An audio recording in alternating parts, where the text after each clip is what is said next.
back to Let's Talk Football. So first we're going to start off with important football games, as in like the top 10 ranked teams, or the games we're going to be talking about.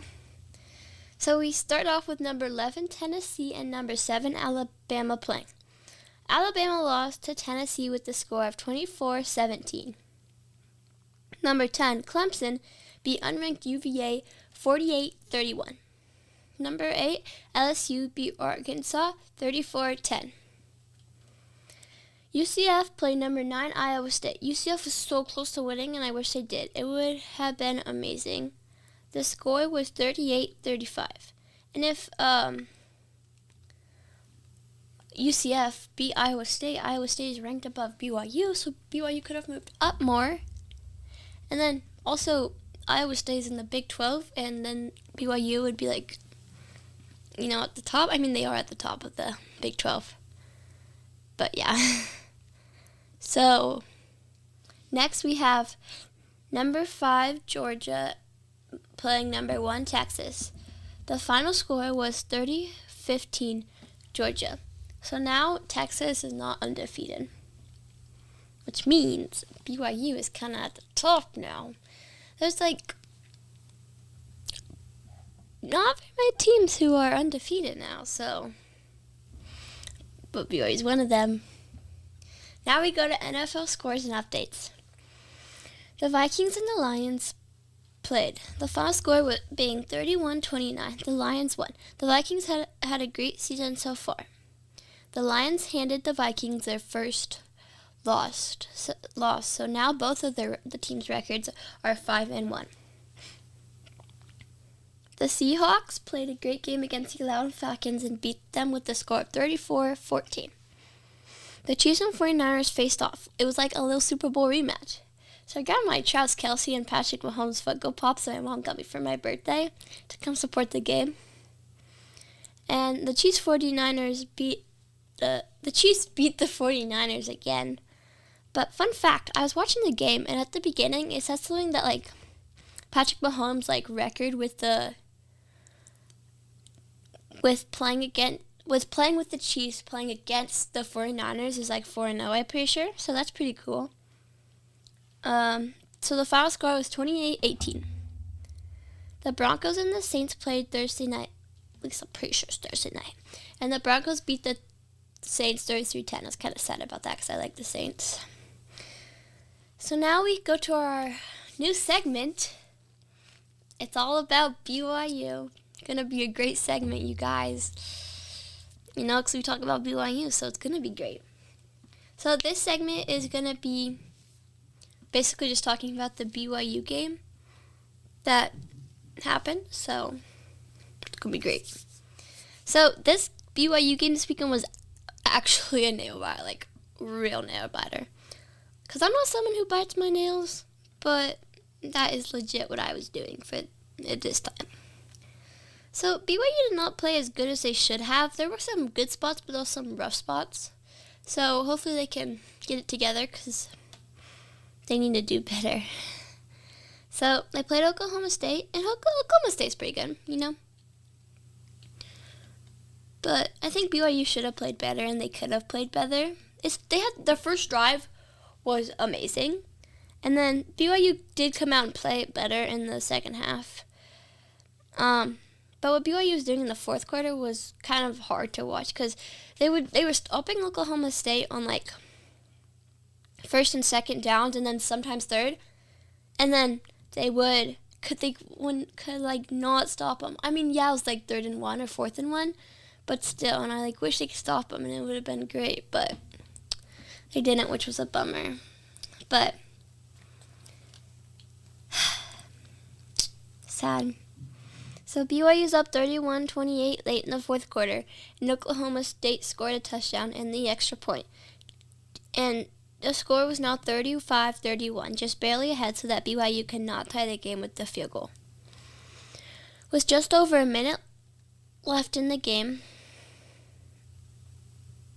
the BYU offense stepped out on the field.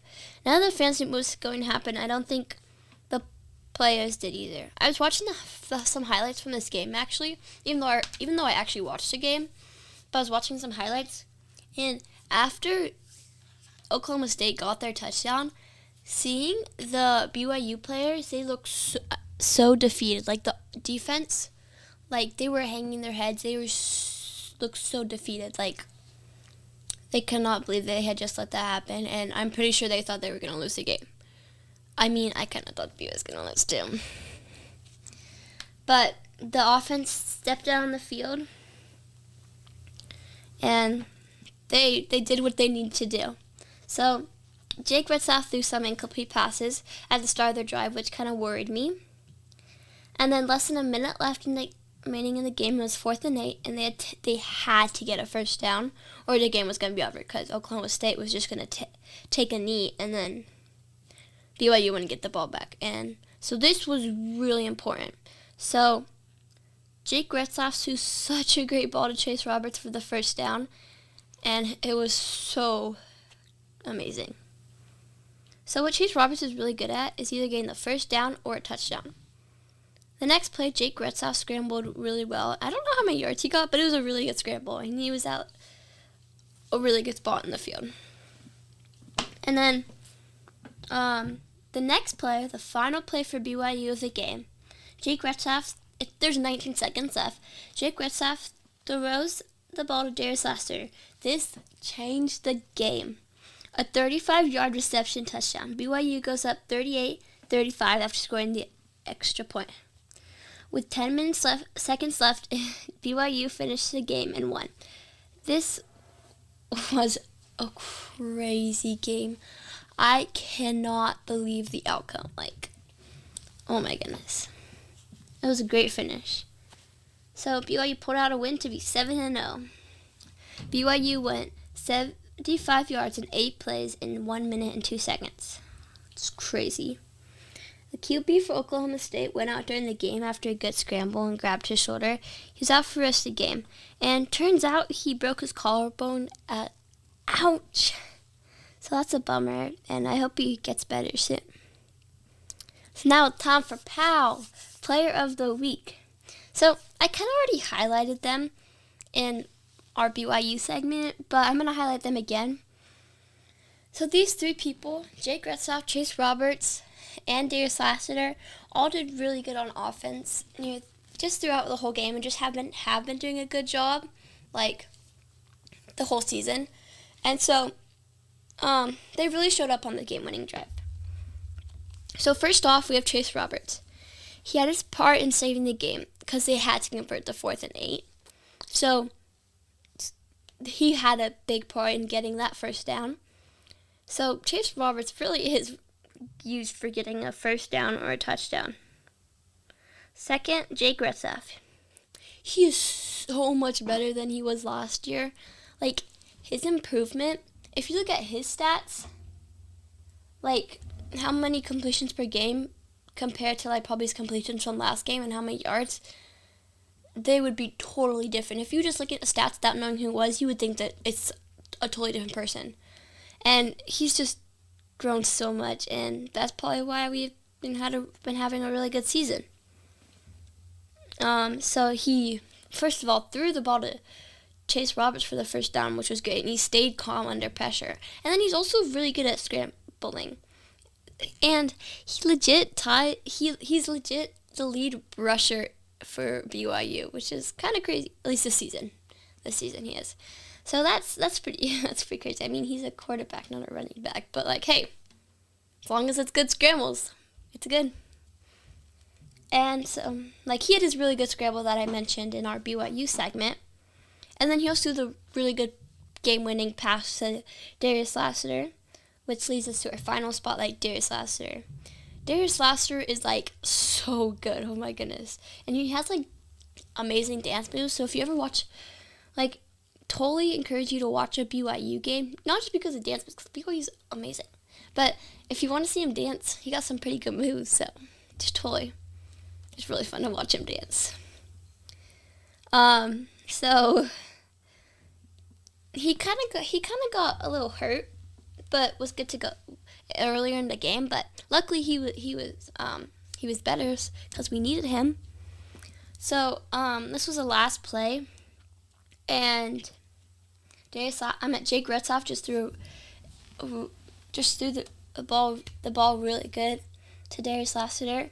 Darius Lassiter caught it, broke a tackle, and ran a few yards to get a touchdown. A 35-yard reception touchdown. It was amazing. The excitement in my living room and the excitement in the stadium that night was incredible. And it was like 12 o'clock there, so when the game finished, and like 11 o'clock here, so. But it was later in Utah. But the Oklahoma State quarterback, he said that BYU is like one of the toughest environment he's ever played in while coaching. So BYU Stadium is like the best. LaVell Edwards Stadium. I've been there. Went there last year. It was amazing. Oh my goodness. So it's a lot of fun. Now we have college football rankings. Number 1 is Oregon, which makes sense. Number 2 is Georgia. They moved up 3 spots after beating Texas. Number 3 is Penn State. Number 4 is Iowa. Texas dropped 4 spots and is now ranked 5th. Miami is ranked 6th. Tennessee is ranked 7th.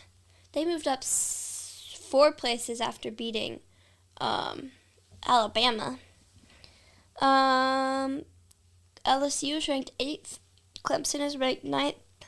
Iowa State is ranked 10th. BYU, 11th. We're so good. Oh my goodness. Notre Dame is ranked 12th. Indiana is ranked 13th. Texas A&M is ranked 14th. 15th, Alabama. They dropped 8 spots. Oh my goodness. That's crazy. Kansas State is ranked 16th. You know what's great? Looking at Kansas State's record and their only losses to BYU. Might have said that last week, but I don't remember. But still amazing to see. And then Boise State is ranked 17th. Ole Miss is ranked 18th. Pitt is ranked 19th. Illinois is ranked 20th. SMU is ranked 22nd. Army is ranked 23rd. Navy is ranked 24th, and Vanderbilt is ranked 25th. So those are college football rankings, and yeah, so pretty good. Well, also Utah have not had the best season. Like they're doing pretty good, but then also like they're not doing the best, and I'm pretty sure Cam Rising is out for the rest of the season, so that's unfortunate. But, so yeah, Utah is not doing the best as I think people thought they were going to be. I was expecting them to be good too, so like, it's kind of surprising. Did you guys know that BYU was predicted to finish like near the bottom in the Big 12, and now we're like up top? Let's go. But yeah, so that's it for today. Thanks for listening.